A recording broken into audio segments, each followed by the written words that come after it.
What's up guys, May Holiday here, and I don't have any train tickets. I'm gonna create my own vacation.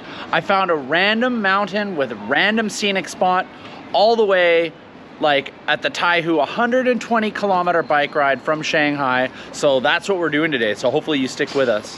Okay, so the first step in the journey is just gotta get out of Xinzhuang because it's busy. Once we're out and we're headed to Songjiang, it's gonna be way less people on the road. All right, well, I've made it out of the city, officially left Minhang, and now the ride should be a bit more industrial, but less crowded on the road, because now I'm in Songjiang. And so it's just gonna get quieter and quieter from here on out.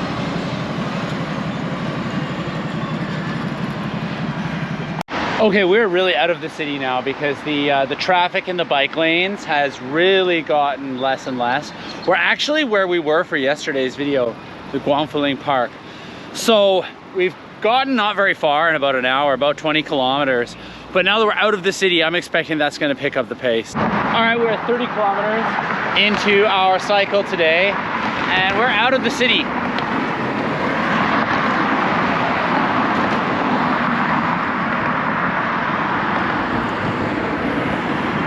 All right, so 2 hours in, we've finally just left the road that basically took me all the way from my school, my house, to out of Shanghai.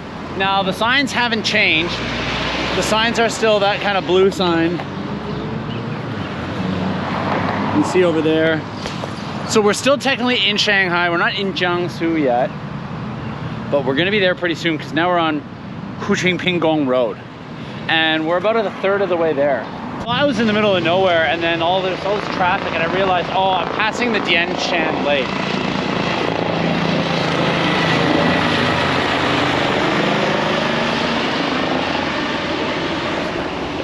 And that's why there's suddenly all these people, but like 10 kilometers from now, there probably shouldn't be anybody left. And we should be in peaceful, quiet riding country, so let's go. Okay, that is Dongshan Lake in there, which is kind of a resort area in Shanghai. I've never actually been there. I'm gonna make a video there soon. And we're gonna be cycling through the water town soon. Okay, we're just under, well, a couple kilometers under the halfway point, but I wanted to stop because I got a way better view of the Dongshan Lake.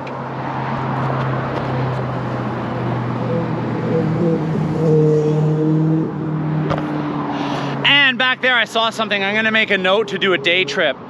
About 50 kilometers in, there's something called the Shanghai Viewing Garden, Shanghai Da Guan Yuan. I could totally come here, make a video during the day, go back, and it'd be a 110 day cycle.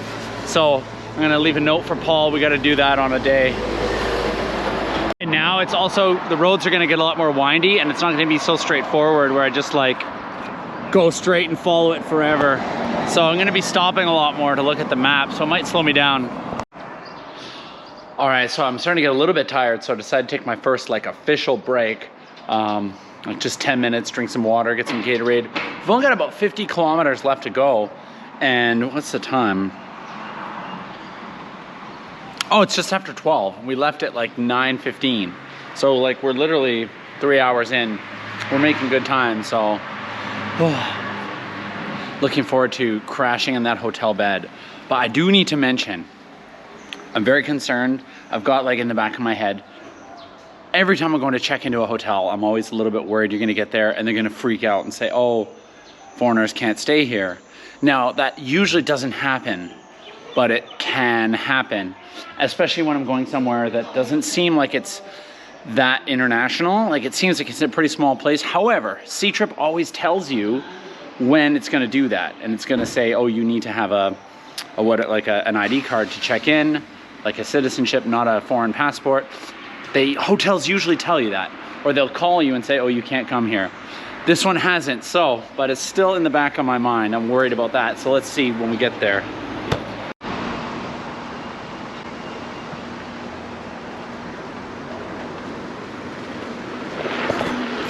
Oh, we're passing through a town called Tongli, and we only have about 40 clicks left.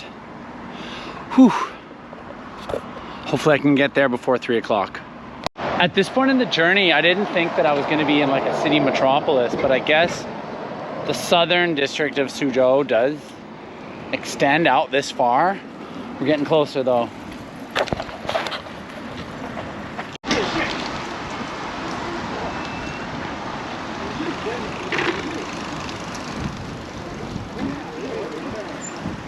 All right, look at that. We're in the middle of southern Suzhou, boys, and just a few kilometers away, we're gonna hit the Taihu for the first time.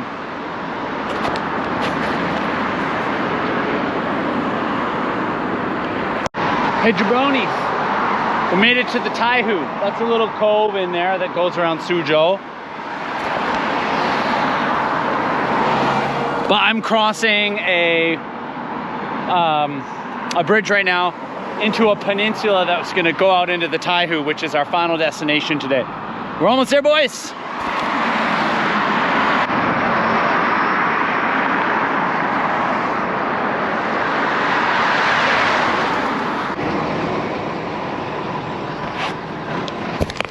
Oh, 10 clicks to go, and I'm at that part in the ride where you're like, oh, I just want to get there.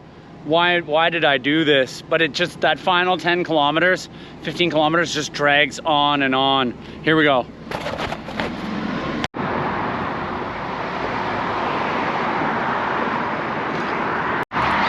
right, I gotta go down that small road.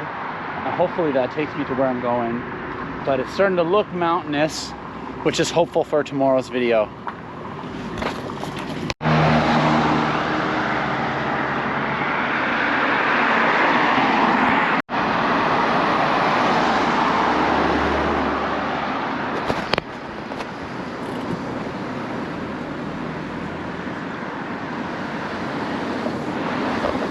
Oh, final kilometer. Well, made it to my hotel room and I'm beat. Whew. But now I'm gonna edit this video because I care about you guys and I like to get my content up right away.